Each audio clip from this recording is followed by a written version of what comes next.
In the small village of Udoka, life did not hurry, it breathed. Morning arrived with the soft crow of roosters and the rhythmic thud of pesties as women pounded yam before sunrise.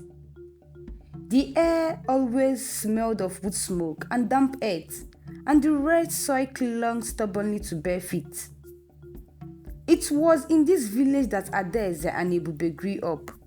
They were children of the same narrow paths, the same shallow streams, and the same moonlight nights, where stories were told beside dying fires. As toddlers, they chased grasshoppers through tall trees. As children, they fetched water together, laughing as their clay pots splashed and soaked their clothes. As they grew older, their closeness softened into something deeper, something unspoken but understood. The elders noticed. They always did, but they said nothing. Ebube was quiet, thoughtful, with eyes that carried determination far beyond his age. Adaeze had a gentle voice and observant eyes that searched the horizon as if she sensed a bigger world waiting for her. Together, they dreamed quietly. Dreams of choosing love, dreams of a future shaped by their own hands, not dedicated by wealth or tradition. One rainy afternoon, when the dark clouds gathered without warning and rain fell in heavy sheets, they took shelter under an old thatch shade near the farms. Water streamed from the roof and thunder rumbled across the sky. No matter what happens, Ebube said softly, gripping her hands as if afraid the rain might wash him away. "I will marry you." Adaeze swallowed hard. "Even if the whole village stands against us?" Even then, he said without hesitation, "No one can separate us." That promise settled into her heart like an oath sworn before the ancestors. In Udoka, such words were not spoken carelessly, especially between two people who had shared a lifetime. But love alone did not feed families. Adaeze's parents were poor, respected but very poor. Her father woke before dawn each day, returning home with tired eyes and empty hands too often. Her mother measured food carefully, stretching small portions so no one went to bed hungry. Every planting season came with prayers whispered into the soil, and every harvest was met with anxious counting. They loved their daughter deeply, but love in Udoka often bent beneath survival. Then, one evening, visitors arrived. They came respectfully, as tradition demanded, well-dressed men carrying jars of palm wine, kola nuts, wrapped in clean leaves. They spoke of a young man from a neighboring village, a man of wealth, land and influence, a man whose barns never emptied and whose name commanded respect. They said he wants to marry Adaeze. When the bride price was mentioned, Adaeze's parents froze. It was more money than they had seen in years. That night, her parents sat awake long after the fire died, whispering fears and hopes into the darkness. This marriage could lift their family from shame and struggle. It could even secure their future. It could change everything. When Adaeze was told, the world seemed to tilt. She cried until her chest hurt. She knelt before her parents, reminding them of Ebube, of the love they had grown up seeing. She spoke of promises made beneath the rain. Her mother wept with her but still shook her head. "My daughter," she said softly, voice trembling, "love does not fill empty barns." Tradition stood taller than her tears. A daughter did not choose, she obeyed. That night, Adaeze lay awake, staring at the mud walls of her room, her heart heavy with grief and unanswered prayers. She wondered if promises, no matter how sincere, would survive the weight of poverty, tradition and fear. And somewhere else in Udoka, Ebube slept peacefully, unaware that the ground beneath his promise had begun to crack. Adaeze woke before dawn, her eyes swollen and burning from tears. She had cried deep into the night. The compound was already awake. Women moved quietly from room to room, their wrappers brushing the ground. Pots clanged softly, palm wine was poured, and whispered instructions filled the air. There was excitement everywhere, controlled, respectful excitement. Everyone was preparing for a celebration. Everyone except the bride. Adaeze sat on a low wooden stool in the corner of her hut, while elderly women dressed her in traditional wedding attire. Calm wood was rubbed gently on her arms. Her wrappers were tightened and adjusted. Her hair was braided carefully, strand by strand, as if beauty could soften what the heart was breaking under. "Smile," one woman whispered kindly. "You are lucky," another added. But Adaeze said nothing. She felt nothing. Her chest was tight, heavy, like her heart had turned to stone overnight. Her thoughts kept drifting to Ebube. The night before the wedding, the news had finally reached him. It did not come gently, it came like a blow to the chest. He had stood outside her father's compound for a long time, unable to step in, unable to turn back. He had wanted to see her just once, not to fight, not to cause trouble, just to look at her and hear the truth from her own mouth. But before he could gather the courage, shame and helplessness overwhelmed him. Ebube knew the rules of Udoka. He knew when a decision had already been sealed by elders and bride price. He knew there was nothing his presence would change. So, before sunrise, while the village still slept, Ebube left on his own. He did not confront Adaeze's parents. He did not meet the man she was being married to. He did not cause a scene. He walked out of Udoka quietly and took the road to the city. His heart heavy, his mind restless, hoping distance might help him survive the pain he could not fight. He told himself he needed time to clear his head. Back in the compound, as the drums began to sound, Adaeze felt her chest tightened. Each beat of the drum felt like a step further away from the life she had dreamed of. She walked when she was told to walk. She knelt when she was told to kneel. She answered ritual questions in a soft, obedient voice that sounded unfamiliar even to her own ears. Her body obeyed tradition, her heart resisted. The groom, Obinna, stood proudly among his people. He was well dressed, obedient, and clearly respected. When his eyes met Adaeze's, there was kindness in them, but also certainty. To him, this marriage was an achievement, something agreed upon, celebrated, completed. To Adaeze, it felt like surrender. When the final rites were performed and cheers rose from the crowd, she smiled because everyone expected her to. But inside her, something broke quietly, not loudly, not dramatically. Just a deep, painful break she knew could never be fully repaired. That evening, she was led away from her father's hut. She did not turn back. Her new home was large and comfortable. Obinna greeted her gently. He spoke kindly, provided for her, and never raised his voice. He was not cruel, but kindness, she quickly learned, could not replace love. Every careful gesture only reminded her of what she had lost. Nights were the hardest. When the lamps were put out and the compound fell silent, Adaeze lay awake, staring into the darkness. Her thoughts always found their way back to Ebube. The way he smiled when he was nervous, the promises he made beneath the rain, the future they had planned with nothing but hope and belief.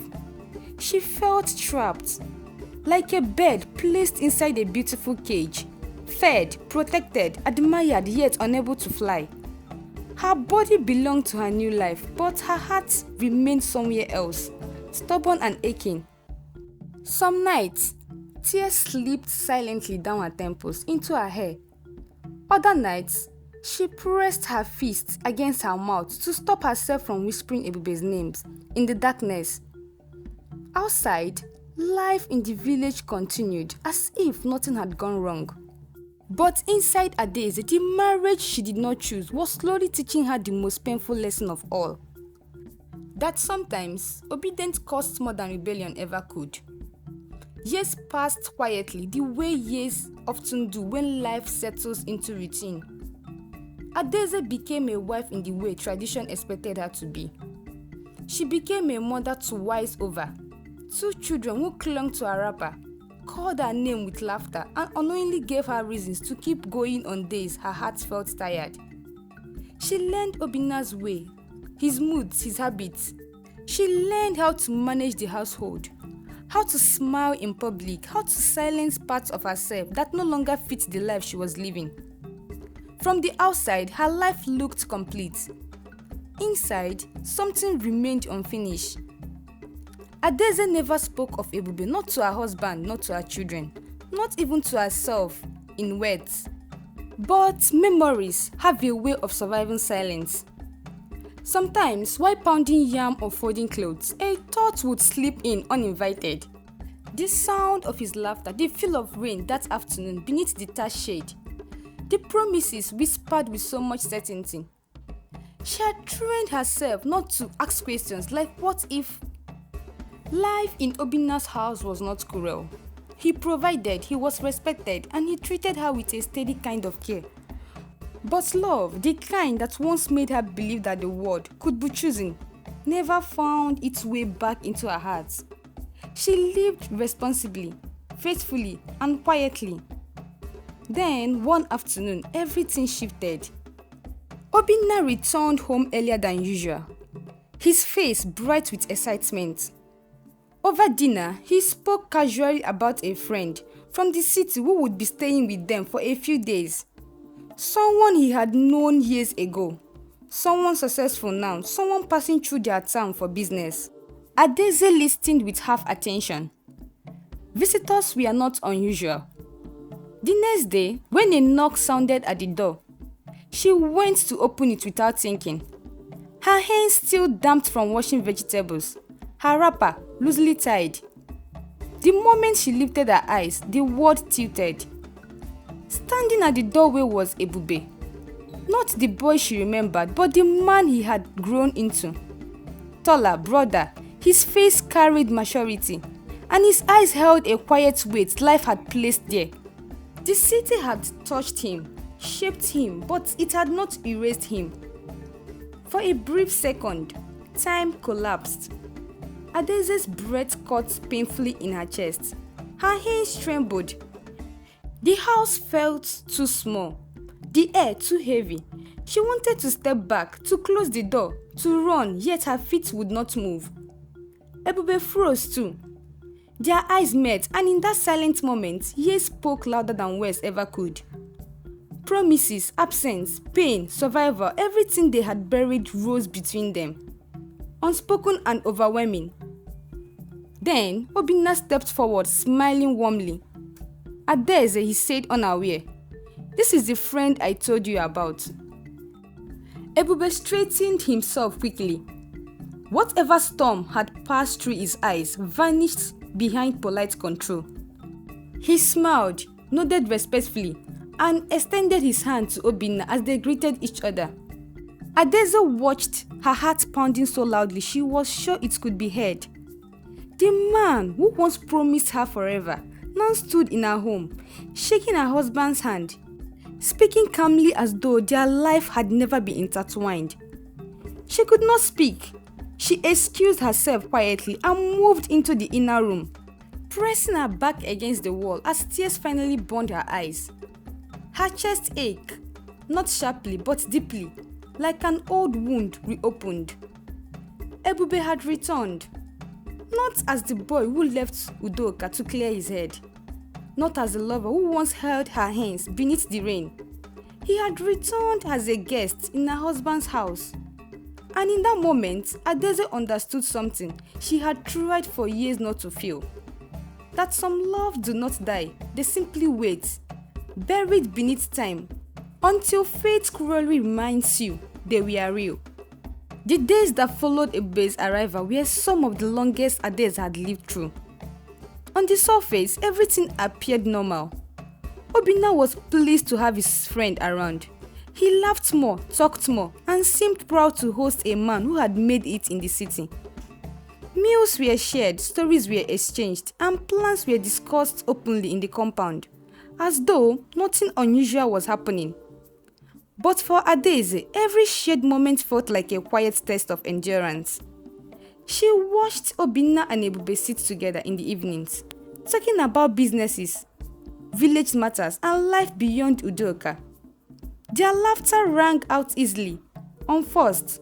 Sometimes, Obinna would clap Ebube on the shoulder, calling him brother, praising his success. Each time that happened, Adaeze felt her chest tightened. She served them food with steady hands, careful not to let her fingers brush Ebube's. She kept her eyes lowered longer than necessary. When their gaze accidentally met, she looked away quickly, afraid of what her face might reveal. Inside her, emotions collided. She wanted to ask him where he had gone. She wanted to know how he had survived all those years. She wanted to say his name the way she used to, softly, freely, without fear. But she said nothing. At night, when the compound finally grew quiet, Adaeze lay awake beside her husband. Staring into the darkness, her mind replayed moments from the day the sound of Ebube's voice, the way he laughed, the familiar seriousness in his eyes. Ebube too was fighting a battle he could not control. He stayed respectful, careful. He spoke to Adaeze only when necessary, always politely, always with measured distance. But his eyes betrayed him. Whenever he thought she was not looking, his gaze followed her movements. The way she walked, the way she spoke to the children, the way maturity had settled into her. She was no longer the girl he left behind, and yet she was still the woman he had never stopped loving. At night, Ebube sat alone in the guest room, staring at the ceiling, questioning fate. Staying in her husband's house felt like the punishment he had not prepared for. Every day reminded him of what he had lost and what he could never reclaim. He wanted to speak to her, to tell her that living had not meant forgetting, that the city had not erased her from his heart, that every relationship he had tried to build had failed because she still lived inside him. But he held back. Adaeze was a wife, she was a mother. Her life had moved on, even if her heart had not, and Ebube refused to be the reason it shattered. So, they both endured the silence. They spoke around each other, never to each other. They carried shared history like a secret too heavy to voice. Every glance was loaded with meaning. Every quiet moment felt dangerous. Obinna noticed nothing. To him, the house was full of friendship, comfort and routine. He had no idea that under his roof, two hearts were fighting memories that refused to stay buried. And as the days turned into weeks, one thing became painfully clear. The silence between Adaeze and Ebube was not protecting them. It was slowly tearing them apart. The silence in the house had begun to feel heavier than words. So, one evening, after the children had been put to sleep and Obinna had stepped out to attend a meeting with other men in the village, Adaeze remained alone in the courtyard. The sky was cloudy and the air carried the familiar scent of rain-soaked earth. Her arms folded tightly across her chest, trying to calm the restless thoughts running through her mind. Memories refused to stay buried.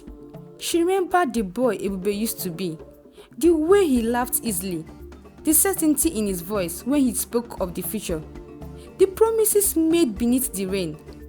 She had spent years convincing herself that those memories no longer mattered. But his presence had reopened wounds she thought it had healed. She did not hear him approach.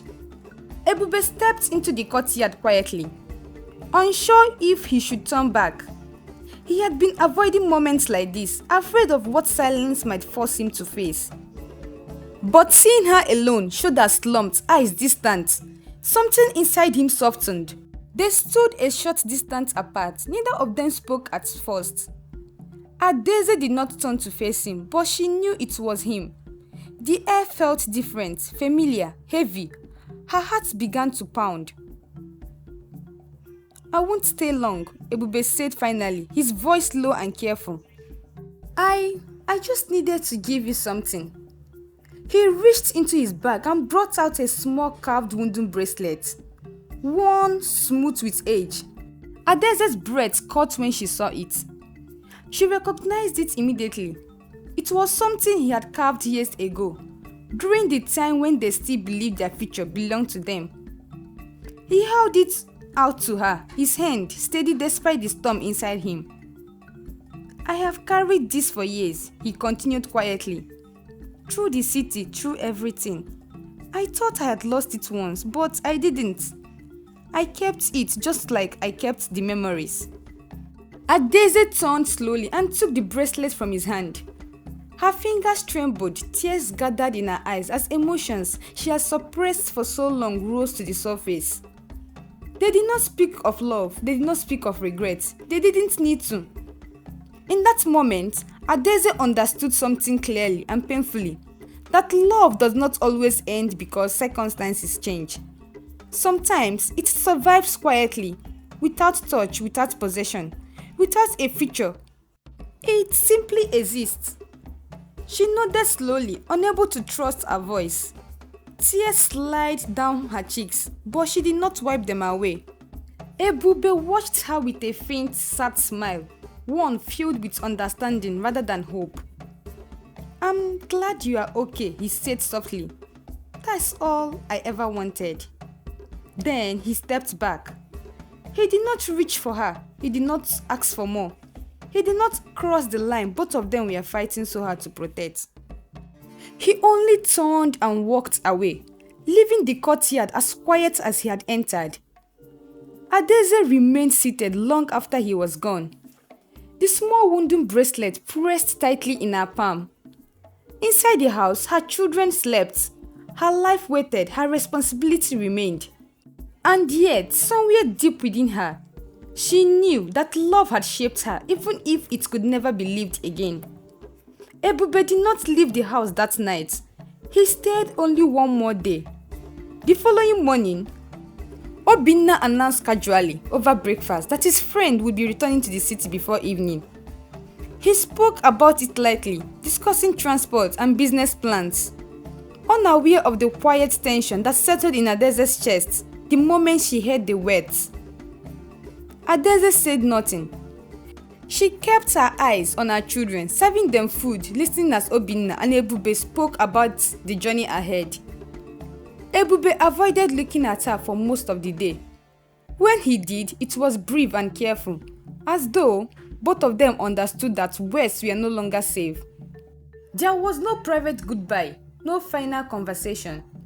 When the time came for Ebube to leave, Obinna walked him to the roadside, laughing and promising to visit him in the city someday. Adaeze remained in the compound, standing at a distance with her children beside her. She watched as Ebube lifted the small bag and stepped onto the waiting vehicle. Just before he entered, he turned once.